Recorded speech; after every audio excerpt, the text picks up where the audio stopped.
Hello and अस्सलाम वालेकुम। अरशद महमूद अपने channel the English bytes with sir Arshad Mahmood के साथ एक दफ़ा फिर आपके सामने हाजिर। Hope everybody is doing well. आज की वीडियो सेंटेंस करेक्शंस के बारे में है, जिसमें हम कोशिश करेंगे कि कुछ ऐसे कॉन्सेप्ट्स को अंडरस्टैंड कर सकें कि जिनमें हम नॉर्मली गलतियां करते हैं जब हम कोई भी सेंटेंस लिखने की कोशिश करते हैं। ये वीडियो बहुत हेल्पफुल रहेगी एमकैट, ईकैट, वीकैट और पीएमसी के स्टूडेंट्स के लिए, और उन प्रोफेशनल्स के लिए भी जो अपनी इंग्लिश राइटिंग को बेहतर करना चाह रहे हैं। अगर अब तक आप लोगों ने मेरा चैनल सब्सक्राइब नहीं किया तो सब्सक्राइब कीजिए और बेल आइकन को प्रेस कीजिए ताकि तमाम वीडियो ऑन टाइम आपको मिल सके। वीडियो की तरफ बढ़ते हैं। आज का पहला सेंटेंस है आई have not at anything today. ये एक प्रेजेंट परफेक्ट का सेंटेंस है। प्रेजेंट परफेक्ट सेंटेंस में हम जानते हैं कि हम पास्ट पार्टिसिपल यानी third form of verb use करते हैं, और यहां पे जो वर्ब यूज किया गया है वो हैव के साथ एट यूज किया गया है। एट पास्ट फॉर्म है, सेकंड फॉर्म है ईट की, और अगर हम इसकी थर्ड फॉर्म को देखें तो वो ईटन है।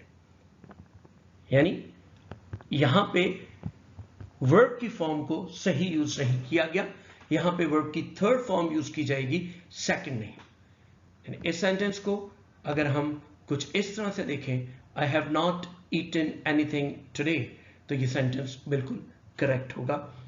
होपफुली आपको कॉन्सेप्ट क्लियर हो गया होगा। Next sentence, everyone have seen that movie. Subject verb agreement एक ग्रामर का टॉपिक है, और उसमें बहुत सारे असूलों के साथ एक बहुत इंपॉर्टेंट असूल है कि whenever you have a singular subject use singular verb।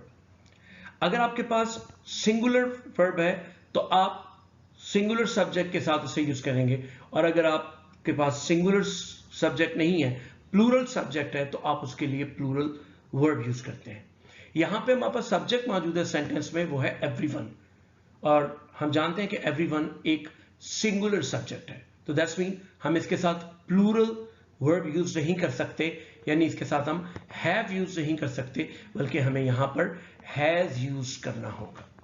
यानी इस सेंटेंस को अगर हम कुछ इस शक्ल में लिखें, everyone has seen that movie, तो नाउ सेंटेंस इज करेक्ट। आज का अगला सेंटेंस है the students were not interested in the lesson because it was bored. अगर यहां देखें तो हमारे पास दो एडजेक्टिव यूज किए गए, एक इंटरेस्टेड और एक बोर्ड। इंटरेस्टेड यूज किया गया है स्टूडेंट्स के लिए, और बोर्ड जो यूज किया गया है वो यूज किया गया है लेसन के लिए। हम ये जानते हैं कि बोर्ड अगर एडजेक्टिव को देखें तो बोर्ड का मतलब होता है कि when someone feels tired and unhappy, यानी जब ये someone के लिए यूज होता है तो उसका मतलब होता है कि कोई टायर्ड फील कर रहा है या ना खुश है किसी चीज से। तो यहां पर देखें तो यहां बोर्ड बेसिकली लेसन के लिए यूज किया गया, लेकिन जब हम समथिंग की बात करते हैं कि समथिंग इज नॉट इंटरेस्टिंग, कि कोई चीज अच्छी नहीं है, दिलचस्प नहीं है, तो फॉर दैट पर्पज हम बेसिकली बोर्ड यूज नहीं करते बल्कि बोरिंग यूज करते हैं। यानी इंटरेस्टेड जो यूज किया गया वो स्टूडेंट्स के लिए यूज किया गया, वहां समवन की बात की जा रही थी, that was very correct.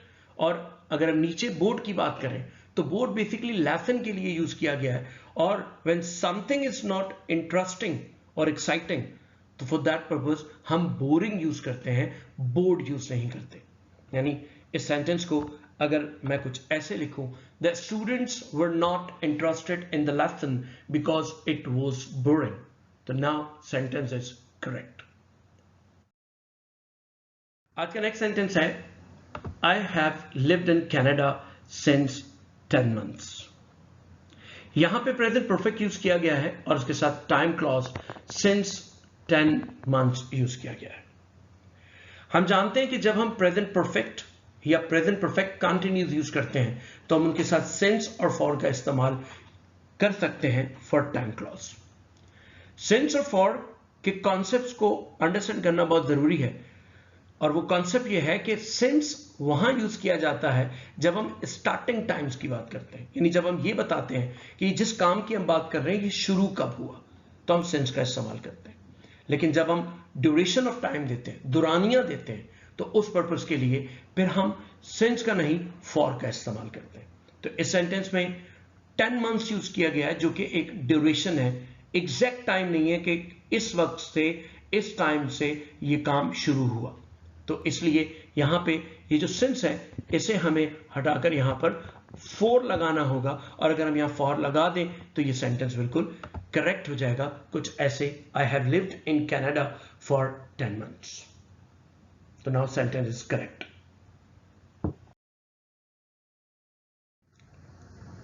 Next sentence आपका है the world, if the world ended tomorrow I will be very sad. Second condition, condition sentence में हम जानते हैं कि फर्स्ट, सेकंड, थर्ड हमारे पास 3 कंडीशंस होती हैं और उनका एक स्पेसिफिक स्ट्रक्चर है। इस कंडीशन स्ट्रक्चर में हम जानते हैं कि जब हमारे पास इफ क्लॉज पास्ट सिंपल में हो तो हम उसके रिजल्ट क्लॉज में विल यूज नहीं करते, शैल यूज नहीं करते, कैन यूज नहीं करते, मे यूज नहीं करते, बल्कि हम वुड, कुड और माइट की तरफ जाते हैं। तो if the world ended tomorrow I will be very sad में हमें विल को रिप्लेस करना होगा वुड के साथ, यानी इसे हमें कुछ इस तरह से लिखना होगा, if the world ended tomorrow I would be very sad. तो now the sentence is correct. Thank you for watching this video. उम्मीद करता हूं कि आपको तमाम कॉन्सेप्ट्स बहुत अच्छी तरह से समझ आ गए होंगे और नेक्स्ट टाइम आप इन गलतियों को नहीं करेंगे। किसी क्वेश्चन की सूरत में, किसी प्रॉब्लम की सूरत में आप कमेंट्स में मुझसे पूछ सकते हैं, और इसके अलावा FB पेज और Instagram पे भी आप मुझसे क्वेश्चन कर सकते हैं। अल्लाह हाफिज।